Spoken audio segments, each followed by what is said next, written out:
காகம் வந்து சனி பகவானுடைய வாகனமாக இருக்குது. அது மட்டும் இல்லாமல் இது வந்து பித்ருடைய அம்சமாகவே இருக்குது. அதனால தான் நம்ம வந்து அமாவாசையில் நம்ம படையல் போட்டு ஃபஸ்ட்டு நம்ம வந்து வைக்கிற உணவு காகத்துக்கு தான் வைக்கிறோம். அது மாதிரி புண்ணிய கர்மத்துக்கு நம்ம எந்த அளவுக்கு புண்ணியம் செய்கிறோம் அப்படிங்கிற அந்த கர்மத்துக்கு ஏற்ப தான் காகத்துடைய மூலமாக நமக்கு அறிகுறி வந்து இறைவன் கொடுக்குறாரு. நம்ம வெளியே கிளம்பும்போது காகம் வந்து எந்த திசையில் கரையுது அப்படின்னு நம்ம பார்த்துட்டு அதுக்கேற்ற மாதிரி நமக்கு வந்து அந்த காரியம் வெற்றி அடையுமா என்னன்னு சொல்லி நம்ம வந்து பார்க்குறோம். அந்த பலன் வந்து இப்போ என்னென்ன எந்த பக்கம் காகம் எப்படி கத்துனா நமக்கு என்ன பலன் அப்படின்னு நம்ம பார்க்கலாம். தென்கிழக்கில் காகம் கரைஞ்சதுன்னா நமக்கு வந்து தங்கத்தால் லாபம் வந்து அதிகரிக்கும். அதுவும் இல்லாமல் பகைவர்கள் வந்து விலகுவாங்க. தெற்கு பக்கம் வந்து காகம் கரைஞ்சதுன்னா நம்ம எந்த காரியம் என்ன வந்து செய்யணும்னு நினைக்கிறோமோ அந்த காரியம் கண்டிப்பாக லாபமாக தான் முடியும். தென்மேற்கில் வந்து காகம் கரைஞ்சதுன்னா நம்ம வாங்குகிற பொருளில் வந்து லாபம் வரும். தயிர், எண்ணெய், உணவுப் பொருள் அப்படின்னா அந்த உணவு சம்மந்தப்பட்ட பொருளில் வந்து நமக்கு ரொம்ப அதிர்ஷ்டம் அதிகமாகும். மேற்கு பக்கம் காகம் கரைஞ்சதுன்னா மனதிற்கு வந்து இனிய செய்தி வரும். நெல், தானியம், முத்து, பவளம் இது மாதிரி கடலில் கிடைக்கிற பொருள்லேருந்து நமக்கு வந்து லாபம் அதிகமாக வரும்.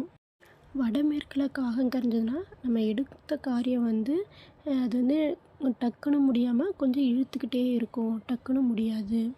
இதே வடக்கு பக்கம் காகம் கரைஞ்சதுன்னா நமக்கு வந்து வாகனத்தால் வந்து லாபம் வரும். அதே மாதிரி நமக்கு வாகனம் வந்து அதிகமாக சேரும். வஸ்திரத்தால் வந்து லாபமும் புது வஸ்திர சேர்க்கையும் நமக்கு அதிகமாக உண்டாகும்.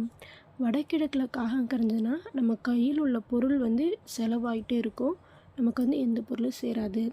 நம்ம வந்து வெளியில் போகும்போது நமக்கு எதிராக வந்து காகம் போணுச்சு அப்படின்னா அந்த காகம் எந்த பக்கம் நோக்கி போகுது, எதை பார்த்து கரையுது அப்படின்னு நம்ம அதை பார்த்து அதுக்கேற்ற மாதிரி நம்ம பயணத்தை வந்து நம்ம யோசிக்கணும். அதே மாதிரி நமக்கு நேராக காகம் வந்து கத்திக்கிட்டே போணுச்சு அப்படின்னா அது அங்கே நம்ம எங்கே போகிறோமோ அந்த பயணத்தை வந்து நம்ம ஸ்டாப் பண்ணிடணும். ஏன்னா நமக்கு நேராக காகம் பறந்துட்டு போணுச்சுன்னா அது வந்து நமக்கு நல்லது இல்லை.